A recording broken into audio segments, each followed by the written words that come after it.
Welcome back to Juan P Investigative Reports. This week we're going to discuss the medium of photography with Stephen Gomez. So, Steve, why don't you tell me a little bit about your background All right. as a Well, photographer? thanks for having me on your show. I'm from Brooklyn, born and raised. I've been involved with photography since I was in high school, really before that, but mostly while I was in high school, where I studied film and photography. And yeah, it's just always really been a passion, and I'm trying to move forward with that in New York City, of all places. But I really have a passion for portraiture and really environmental portraiture, where I capture people in their environment, whether it be artists, just whoever. It could be a bricklayer, and I just enjoy making portraits of people. But I noticed you also do a lot of work in Brazilian Jiu-Jitsu. Yeah, well, that goes back to the environmental portraits. I really, well, as you know, and most of our friends know, I've been doing jujitsu for almost going on 9 years now, and it's just one of those casual transitions where you take something you already do, which is photography, and something you also do, which is jujitsu, and you just kind of blend them together. And I always have my camera with me, and when I'm at the gym, I love to photograph people training or just right after a hard training session, and they have that look of like tiredness or anger in some cases, and just capturing that moment before, after, or during a training session. I think that makes for super dramatic portraits and really brings out what somebody looks like, other than just them walking down the street or in a studio environment. Like I've always appreciated your work. There was something about it when I first started seeing you taking pictures and posting them on Instagram. It was like I guess I'm not a photographer. I take photos and I snap pictures and stuff, but I try to look at things when I take a photo, I compare it to a painting. I'm like, was this something that when I take this shot, how would it look hanging on a wall? And a lot of times when I look at your photos, that's the type of images I see. Is this something? I mean, do you think about that when you're taking a shot, or do you just like, oh, this looks cool, let me snap this real quick? Well, it depends. A lot of times when I'm doing a real portrait, like I've been hired to do a portrait shoot, or I'm on a job. It's a lot. There's a lot of thinking that goes into it, a lot of planning, because I'm essentially just trying. There's a vision that somebody wants captured on film, or in a picture. So yeah, there's a lot of thinking, and I always try to make sure the composition looks good. And with painting, composition is very important, and it's just as important in photography. And I just want to make sure that the portrait is visually pleasing, but it's also a good portrait of whomever I'm photographing, because nobody really likes a bad picture of themselves, especially when they're paying for it. But a lot of the times too, like when I do a lot of my street photography, my street portraits, a lot of it's just second to second, off the cuff. Sometimes it's just I only got 2 seconds to take the photo. Yeah, spur of the moment. Yeah. Yeah. So what, like, is this something? Well, I guess what I really want to know is, you say with the photography you started back in high school. Yep. Right. Just as a passion, or just Yeah. you picked up a camera, started shooting. You was like, oh, let me just try this shit out and just see what comes up. So what the short version of the story is that when I went to high school, or when I was going to high school, I was zoned for a really bad school in Flatbush called Erasmus, which is in my neighborhood, and I didn't want to go there because that school was super dangerous. And the only other school that I really wanted to go to was Abraham Lincoln High School out in Coney Island, but all the paperwork that you need to do to apply to high schools at that time was already closed. So I either went to Erasmus, or I just didn't. I don't know. There was no other option. Just go to the high school. So what I ended up doing was, there was a last minute availability in the photography program in Abraham Lincoln. So I grabbed some photos that I had taken on vacation, put them into kind of a collage of sorts, and went to the school and dropped it off with the director of the photography program at Abraham Lincoln. He liked it, and he invited me to join the program, which got me into the school. And then for the next 4 years, I just shot film and did projects and used photography as a kind of way to make friends. And that's really, I mean, of all the people that I've met, that all the people that I've been friends with the longest, a lot of them are from high school, and I met through the photography program. And that's just kind of like the teachers I had there really cultivated the idea of photography and what it meant to be a photographer. But now, when I first met you, when we were training jiu-jitsu, this was, like you said, it was it 9 years ago? Just about. Shit. A long time. But back then, and you didn't carry a camera, right? I didn't. So Not every day. this is what I want to know. Like, okay, so you were into it at one point, and it was something you cared about. You put the camera down for a while, and then what made you want to pick it back up again? Well, so I've always the passion for photography has never really left. It's kind of just like, you go through phases in life where you're in high school and the world is great and you're doing something, and then you go to college, and like I didn't finish college, but in college I learned, oh, I'm gonna have to get a job, and this photography thing's not really a thing.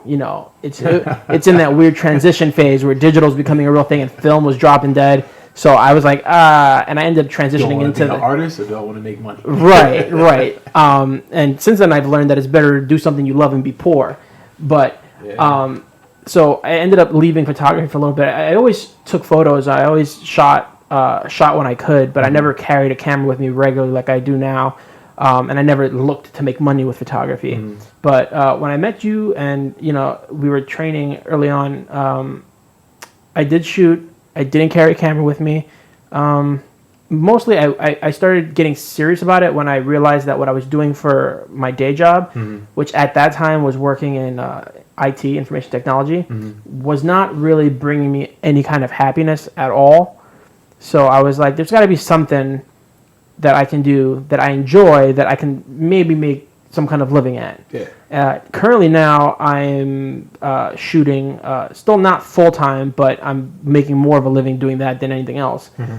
And it was probably the best choice I made to just dive back into photography headfirst and really try to make it my main source of income. Was this something like I've been, art has always been a part of my life, and I go through phases too, but I've always, somehow, some way, I've always stayed with art. So I guess what I'm looking at is like, what kicked you, what made you just snap out of it and just like, I'm coming back and this is what I need to do, rather than like going back to school. You know what I'm saying? Like, rather than saying, okay, well, I'm not happy, day job sucks. Maybe I should go to school and fucking work on Wall Street or just something, like what made you want to go back to art? Well, because photography is an art. Yeah. Well, first off, I don't like school. Mm-hmm. I don't like the idea of higher education. I think it's a ripoff. Mm-hmm. That's just me. And I think art and photography is one of those ways, those paths that you're either able to do it or you're not. I don't think, like, I know a lot of people who go to art school, who go to like SVA or wherever. Fuck them. And yeah, I mean, I guess that's cool if you've got 70 grand to blow. I don't. And I've seen the work that comes out of those schools. Yeah. I'm not hating on anybody. I'm just saying I've seen it, and, I would ask for a refund. But no comment. Right. But it's one of those things where, there are certain things that make a good photograph, and I think people in general really value good photography and good art. And photography, I think, even with the way technology is going and how everything's readily accessible, and nobody, people say that there's no money left in photography because everybody's a photographer, because of the iPhone or whatever. I think there's plenty of ways to make money and earn a living doing photography. You just have to really kind of figure out where you fit in that landscape of photography, because there's so many different types, and you really need to cultivate your look and kind of just find the people that need the work. Yeah, I definitely agree with that.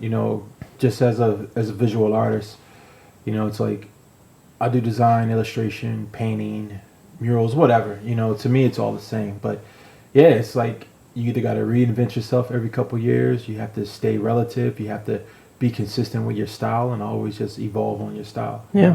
That's something I've always seen in your work too. It's like I said, I appreciate your work. And it's not, I don't like all your pieces. It hasn't been all your pieces I like, but for the most part, when I look at your work, I'm like, there's something about it that I look, and you have a way of capturing a moment. And this is a lot of people aren't able to do that with photography.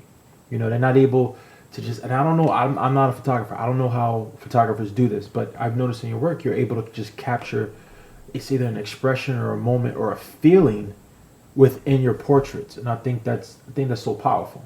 Thank you. Yeah, it's tricky because, like, for example, when I photograph you, I think we get really good images because we've known each other for so long and we're very comfortable around each other. So when I have my camera pointed at you, it's not some stranger pointing a camera at you. That's a good point. You know, it's not somebody you don't like pointing a camera at you. So you're comfortable with me capturing you while you work or while, you know, even if we're just out hanging out. Mm-hmm. And I think a lot of my best portraits are of people that I know or have gotten to know, and them being very open and willing to let me take maybe let me take a bad photo in order to get a good photo. Mm-hmm. I think that relationship between the photographer and the subject, or, you know, whoever they're shooting, is very important, because that's what gives you access to get that picture of who they really are.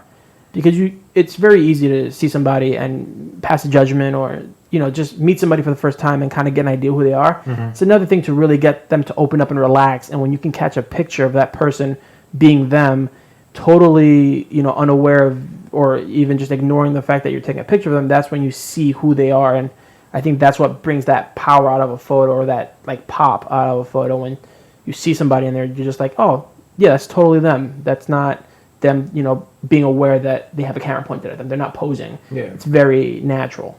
Now, since you've been doing this, I've noticed that you've done several, I guess, campaigns, catalogs, lookbooks for companies. Mm-hmm. And how did that evolve? From just being you snapping photos on your own to being paid for work, which is, you know, where we all want to be, paid for our work. So there is no real way that I plan that to happen. Mm-hmm. So when I decided I wanted to do photography full time, I needed to build a portfolio, and I needed to photograph things that I liked, in order so I could attract some kind of business or some kind of somebody to pay me, right? Mm-hmm. So I just started taking photos of things that I like and people that I like. So jiu-jitsu, mm-hmm. My friends, who the majority of my friends are very good looking. I'm not, so taking photos of them is super helpful, and they don't even know. Yeah. And just posting it on Instagram, and really that's the only social media where I advertise my work or I post like good work. Mm-hmm. Facebook is mostly friends and family, so they're gonna be nice to me either way, hopefully. Yeah. But on Instagram, if I post a crappy photo, it doesn't get likes. Then you know. Right. Yeah. Or, you know, people comment on it. And even that can be kind of weird sometimes, but really I just photograph things that I like, and I put it out there, and people found it and they liked it, and I got fortunate enough where a few times already people have asked me to do work for them, and they paid me, and, you know, being compensated for your work is always nice. It's the best. Right. It does more than just put money in your pocket. It gives you like a self-confidence to put more work out there. Yep. And I think that, as of right now, has made more of an impact on me as a photographer than anything else. I mean, they could have paid me $1 million, and it wouldn't have been the same as them saying, your work's really good. You know, somebody who's never met me is like, your work's really good. I like it. I want to give you money because I like your work. And that's huge for me. Yeah. It's like sometimes we can be down as an artist, you know, like, oh, why ain't this working? Why isn't that working? Or whatever, you know. I'm sure you go through the same thing as a photographer, you know. It's a different form of art, but it's still art. And just as a creative, you hit these walls every now and then sometimes, man, like I'll get a sale of a print, or I'll get somebody asking for, you know, the want me to design a logo or something. And it's simple. It's not anything that's gonna make or break me, but it just happens at the right time, and I'm like, okay, I am doing something right. You know, I don't have to be, you, like, for example, you don't have to be taking pictures like Gordon Parks to everybody. You know, you have your thing. Yeah. You might not get work every day, but every now and then you get that job that just lets you know, like, okay, I'm doing something right. Right. Because they're going to pay money for me. Mm-hmm. It's I don't know if it's for the ego or for the soul, but it's definitely like a good feeling. Yeah, I think it's for a little bit of both. I think it's for the soul and the ego. You know, it's also a lot different nowadays than it used to be, right? So 20 years ago, 30 years ago, if you were a photographer, you bought a camera, bought some film, and you went out there and you tried to find a job and get paid. Nowadays, you kind of have to, I mean, at least in New York City, you have to be able to do multiple things. So, like, I still work, you know, a 9 to 5, but I also photograph every time. I mean, I'll take time off my 9 to 5 to photograph, to get jobs. You know, if a job comes to me and says, we need you to work 3 days, you know, this job's going to take 3 days, or, you know, whatever. Yeah, I'm not going to go to my day job for 3 days because I rather photograph and do that job. Yeah. So I think for New York in particular, New York City at least, it's one of those things where you need to be able to do as many things as you can to make as much money as you can, but while also not like selling out. It's kind of weird. Without losing your soul. Right, because you want to be the artist, you want to be the photographer, but you also need to pay rent and you need to pay your bills. And you know, in New York City, you know, ain't cheap. I know that's the resounding thing that people keep hearing. It's definitely not cheap at all. It's not, you know, this used to be the city for artists and struggling artists where you'd come and you'd live in the Lower East Side and get bit by rats, but you'd have a place to do your work. And now there's not really that anymore. That's only in the movies. Yeah. It's funny because I had this conversation with somebody recently, and we were like, yeah, you know, we were all talking and we were all good friends, so we were not afraid to talk about money. And, you know, and our friends from out of state were like, wow, you guys make a lot of money. And we're like, really? Because it don't feel that way. And then we told them how much, you know, rent is and stuff like that. And they're like, wow. And they're like, we pay like a third of that and we have a house. And I'm like, yeah, but it's kind of like a tax you pay to live in New York City where pretty much you can get anything at any time. Yep. You know, it could be Christmas Day and you can go to the bodega and get a sandwich and a 40 and a Lucy, you know, and buy a disposable camera if you wanted. Like, that's not impossible here. You can do anything. It's like you can buy some crack if you wanted to. It's not hard. It's expensive tax, but it's one of those weird benefits of living here. It's a love-hate relationship. Yeah, tell me about it. Yeah, but you know, I think those emotions of like just dealing with New York is what makes it's what makes an artist better. Right. It's like some people come here for college, they come here after college, or they come here for college, whatever, but they move here. And like people like me, I wasn't born here, but I moved here because I wanted to be an artist. This is where I wanted to be. Mm-hmm. And I know for a fact, like the way I was before living here, I was independent, but my determination to just survive in New York made me a fucking monster. Right. You know, and I'm still here. Yeah. You know, so I think it's like some people get caught up. I even got caught up for a little bit in like the glitz and glamour and the BS. But if you just ignore all that shit and you just stay focused, man, you can really make some things happen. Right. You know, you're a perfect example of that. You know, that's why I wanted you on a podcast, because I've seen you from the guy that I met, who at the time I didn't see you in photography, and then I see you in the way you are now, and I'm like, yo, that's exactly what it's about. It's like this is a city for people who are creative. If you embrace it, right? You know, you stay away from the nonsense. You really if you really have something that you want to do, you can make it happen. Yeah, you know? I mean, this city, for what it's become, which is I'm kind of disenfranchised with, but I mean, historically, New York City produced probably some of the greatest artists of the last 50 years, maybe more, right? This city has something about it. It's the manic kind of anxiety that you get from living in the city around 8 million other people in close proximity, having to take the train, living in a place that's not maybe the cleanest, you know, infested with rodents. And it makes you work hard because you don't want to stay on that level, you know.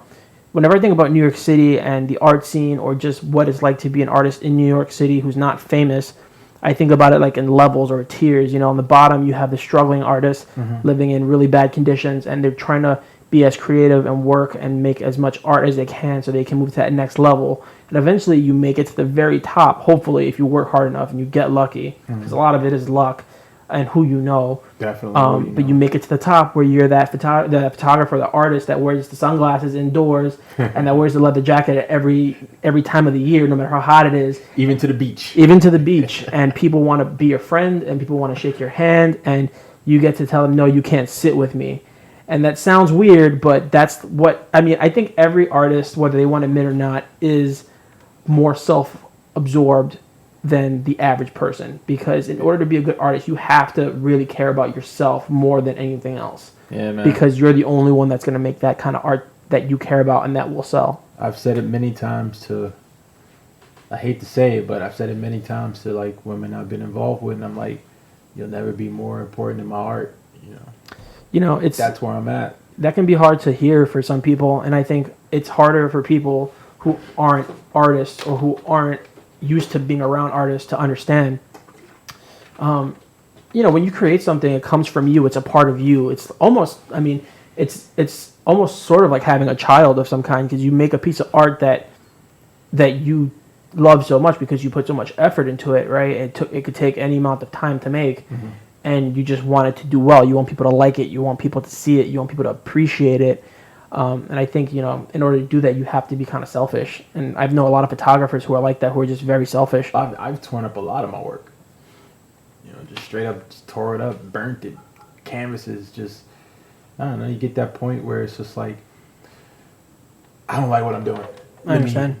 Go back to the drawing board and keep working at some shit until you get it. Yeah. I've thrown out tons of negatives, especially when I was younger.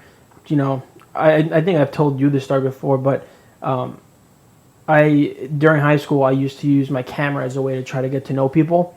So we had a project You trying to pick up the ladies. Exactly. So there was always this one girl who shall remain anonymous in my class, and I was always really nervous to talk to her. She was always in my history class. I don't know why, but she was gorgeous.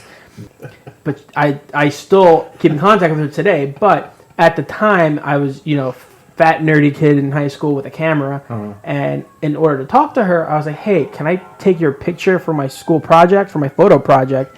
And I remember being so nervous that every photo I took was blurry, and I got so mad when I saw that roll of film. I chucked the entire roll of film into the garbage in the dark room, and I was like, it was just one of those things where you just get so frustrated that nothing works, and you're just like, why can't I do this right? And I think that's one of the only times I've ever gotten so frustrated with my photography, where I've just thrown everything out and just walked away. Like, they can't do this anymore. Damn shaky hands. Fuck. Big titty Brenda. All right. So, tell me about what you're currently doing now. You have any projects in the works? Currently, I'm dabbling with possibly shooting weddings. Okay. You've done some in the past, right? No, I've never shot a wedding. Oh, I could have sworn you told me something. No. Edit that out the fucking thing anyway. It's okay. I'm debating doing it. I've never done it. I'd like to try to see if I like it. A lot of pressure. It's a lot of pressure. Can't fuck up. Nope. But there's a lot of reward to be had if you're good at it. So if you're a good wedding photographer, if you're a good engagement photographer, engagements I would think are very similar to doing portraits, except with two people instead of one, right? Yeah. And you make them look cute. Bridezilla. Right.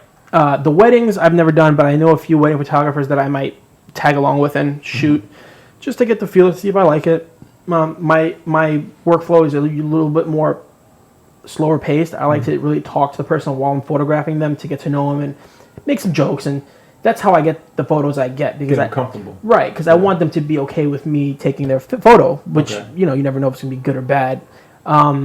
So I'm dabbling with doing that, and I'm just doing a lot of street photography just for myself. This is not for like personal projects, and I still shoot a lot of film. So a lot of my personal work is on film. It's not digital work. Okay. So I try to keep it as honest as possible with film, and very little manipulation, if any. Just stuff like that. Just a lot of portraits of friends, people I meet, just trying to build a kind of a collection of interesting people that I know and that I like to be around. Now, as for jiu-jitsu, do you have anything in the works with that? Like sports photography? I know you go to a lot of tournaments. And yeah. Share on your team. Yeah, I've dabbled in that. I don't really like it. I'd rather do work for jiu-jitsu companies, like clothing companies? Yeah. Okay. Product photography, like that I can get behind. Spending like 12 hours a day shooting jiu-jitsu is not for me. Firstly, because I don't think, even as much as I like jiu-jitsu, I can't watch jiu-jitsu for that long. And there's really no profit to be had in doing that, because a lot of these tournaments don't pay photographers like that. Like they'll pay like $100 for 12 hours of work. Damn. I'm not okay with that. Yeah. If you are, that's cool. I'm not. And let's be real. You take a bunch of photos. You have to give the photos over to the tournament because they want it for their stuff. No one that competes at the tournament is going to pay you for the picture. No. You can watermark them. You can put them on your website and charge. You can charge $1. They're not going to pay. I will say that I have had people contact me and be like, hey, can I buy that picture from you, or can I buy a print from you? And that's super cool. And usually if somebody's going to go out of their way and ask me for a print, I'll give them a good deal on the picture, just because they were nice enough to not take the photo and just crop my watermark out. And, I'll sell them a picture. But for the most part, That's what I'll do. Yeah. For the most part, though, nobody's going to be like, oh, that's a great shot of me competing. Let me pay you $15 for this. No one's going to do that. Yeah. So for me, if I do it, I do it. If I do it in the future, it's just because I want to, or I'm photographing a specific person. But no, not for professional wise. I don't think it's worth the time, unless they really want to pay me a day rate to shoot it. So what do you see yourself doing in the future? Well, 2017 is going to be a very interesting year for me because it's going to be, I'm 100% going to leave my day job. Whether or not I have anything lined up, I'm going to leave. It's good to know. Yeah. So either that's going to lead me into a different day job that maybe is less crazy, or it's going to really force me to find a way to make photography my thing. I'm hoping it's the second option, and I'm really going to push for it. So, yeah, my plan right now is just to shoot as much as humanly possible, get my work out there, connect with people, let them know that, I'm available to work, and, let's work. Speaking of that, last time we talked, did you have your website up yet? I did. I had the website up, and it was up until recently because I'm in between hosts. No, well, it's more like I'm very in between hosts right now. Yeah, I'm very in between hosts. See, the way it works, I'm non-committal. I got the check-in and the savings. And the way they work, it takes 3 business days. I can't decide what I like better. I'm very anal when it comes to stuff like that. If it doesn't look the way I want it to look, it bothers me. Like, I can't sleep at night.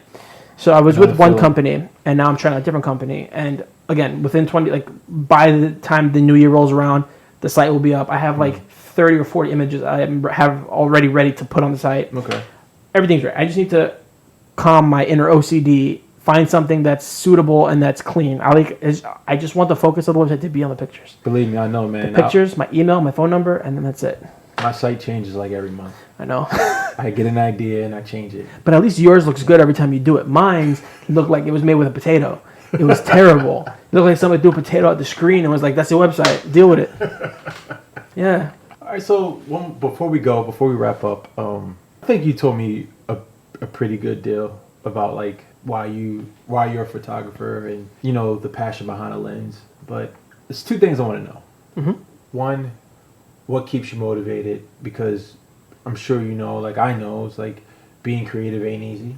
Especially sometimes when you're not receiving any rewards. You still got to keep going, and you still got to challenge yourself. Yeah. And you still got to find ways to improve. So that's a lot on your mental. It's stressful. But how do you stay committed and focused and inspired to keep going? And also, what would you like to tell others who maybe they don't have to be photographer, but just what advice you got to give to people? Okay. Well, to the first question, it's pretty difficult to stay motivated sometimes. Just me personally, what I do is I look at a lot of other photographers that I like.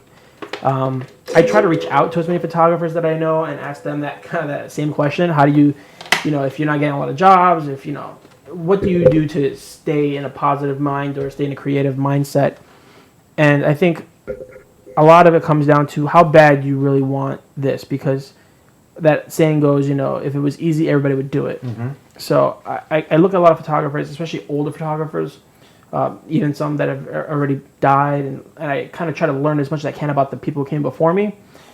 And it's a very common theme that a lot of artists start super hard. They fall on hard times when they start, and it's not easy. And sometimes they didn't even have a mattress to sleep on or whatever, and they just, they put every penny they had into it, and eventually, you work hard enough at something, you'll get somewhere. And I think that's kind of what keeps me motivated. I look at their art, I look at other people's art, your art, I look at, as much as I can, that if I can find somebody who's creative as me or more creative than me or has done something more amazing than me, then I need to be able to look at that and be like, well, I need to try to strive to that. Yeah, I'm kind of the same way. Yeah. And it's hard sometimes, when you feel like you're not producing good work and you look at it and you're especially now with the social media and shit. It's so easy to get down on yourself. I'm not posting enough. I'm not doing enough work. Yeah, I mean, even for that, it's you look at... I like social media. I'm on it all the time. But it's so easy to look at social media or somebody's Instagram page and be like, everything they do is great. And you don't realize that when you're looking at all this good work that there's probably 3 or 4 times as many bad things they've done, but you never see that because you only see their highlight reel. You only see the very best. And, you know, it's weird because I follow people who I like their work. I personally think that some of my photos are better. Meanwhile, they have like 100,000 followers and I have, you know, less than 1,000. Yeah. And I'm like, this is weird because that photo isn't good. There was like, I forgot where I saw it. Somebody, you know, it's one of those instant internet IG quote things, but it was cool. It was just like, stop comparing your life to everybody else's highlight reel. Yeah, I've seen that. Stop comparing your behind the scenes to everybody's highlight reel. Yeah. That's pretty, because that reminds me of what you just said. And I was like, it's true. I'm just looking at the highlight reel. Yeah, it's hard, but I think if you really enjoy what you do, if you really, like, I really enjoy photographing, I do it for free all the time because that's what I do in my free time. I just enjoy photographing. Making pictures is fun for me. That's the real love, when you just get up and just do it. Right, like, do it. I wake up on a day, and I wake up on a Saturday.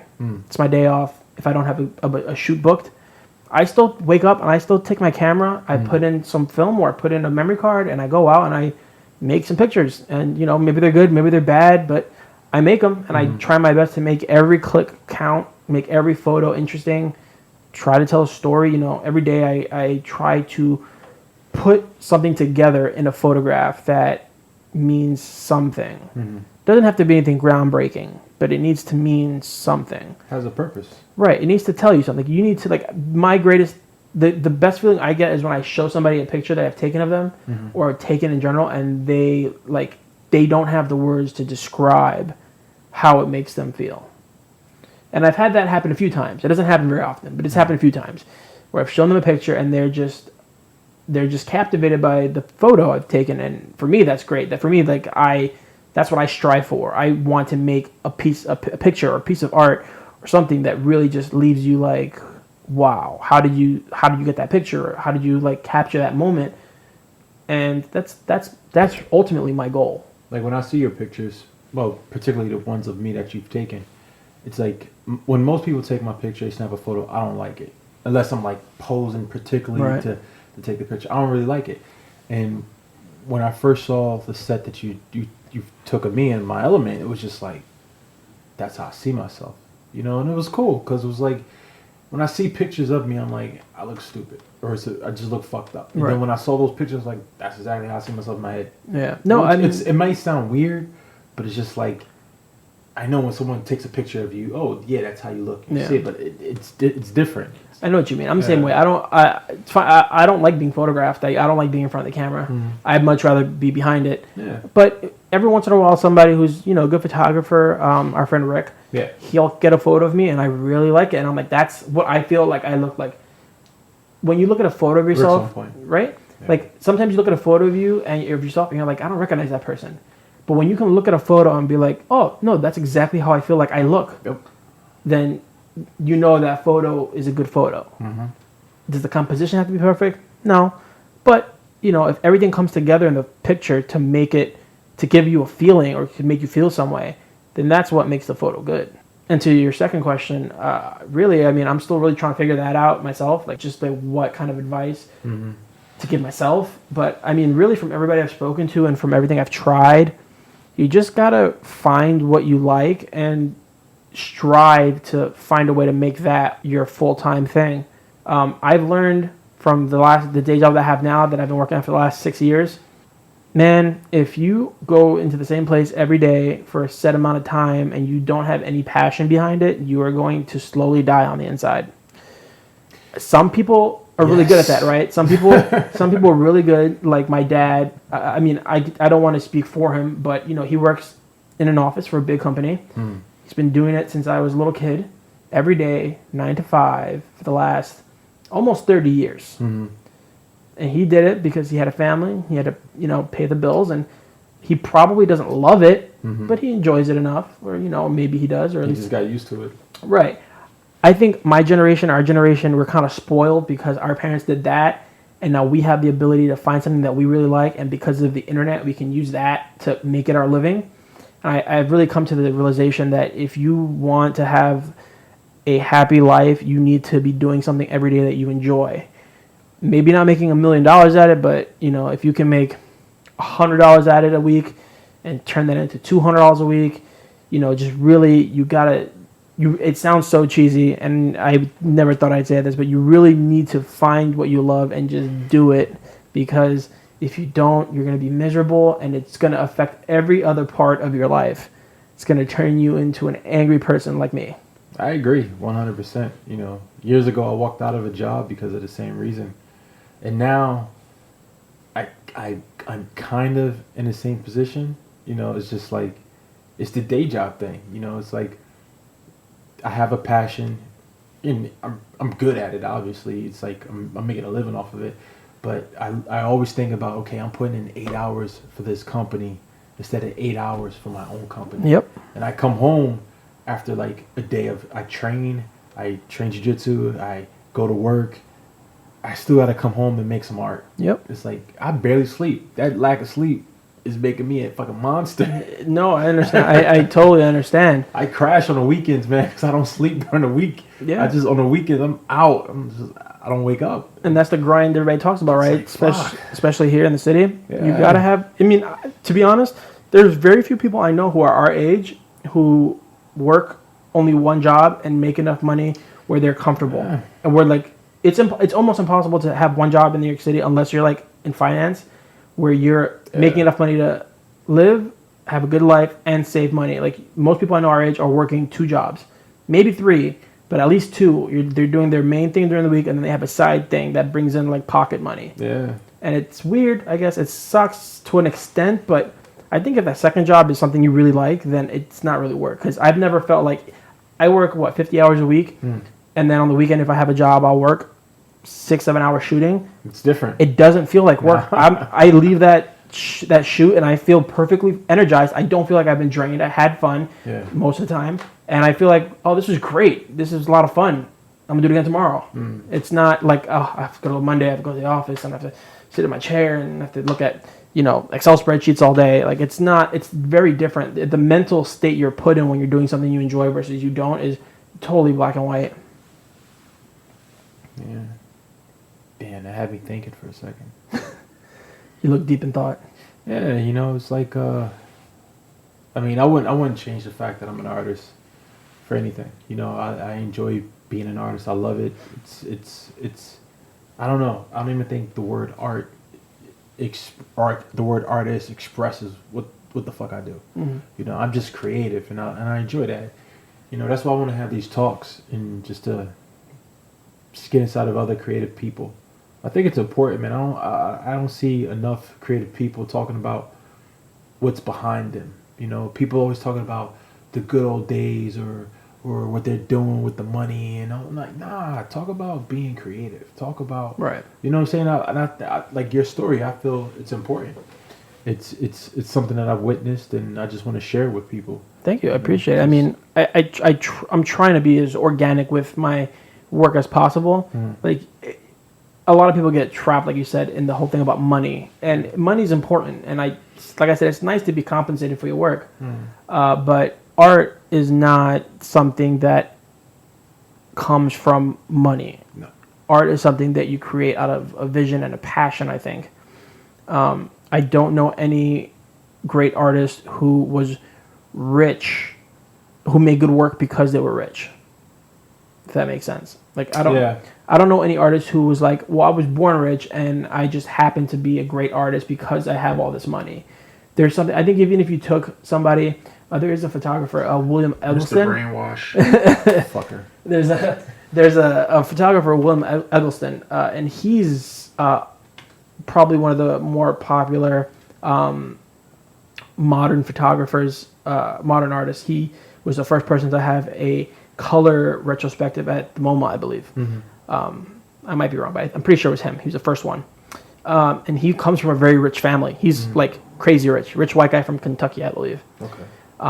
And I think even if you took all his money away and left him with $5, I think he would still be an amazing artist, because it's something that, like, his art doesn't reflect his richness. His art actually reflects something totally different. It reflects a passion for like unique visions, and that's what he's able to capture in the camera. Okay. And I think that's not something that you gain from. That's not something you gain from having money or being rich or being rewarded heavily. Yeah, it's going something to art school. Right. It's something that you think you can do and you make it happen. And I think that's what art is. And that's one of the main gripes I have with art school is you're trying to teach somebody who might be a talented artist or has the potential to be a talented artist, but a lot of people who go to art school, I don't think innately have an artistic bone in their body, and they just want to be artists. So they go to an art school to have somebody teach them how to be an artist, and then you kind of just end up with somebody who's got 1 foot in and 1 foot out, kind of, you know? Y'all went here, I'm this, I'm that. Right. You can't even fucking draw. SVA students. Yeah. Is there anything else you want to add? No, just, thank you for having me on your show. I was really looking forward to this all day. This was definitely a lot of fun. Yeah, it was good. Be sure to tune in next week for the latest episode of Juan P. Investigative Reports, broadcasted from Harlem, New York. Peace. That's all, folks.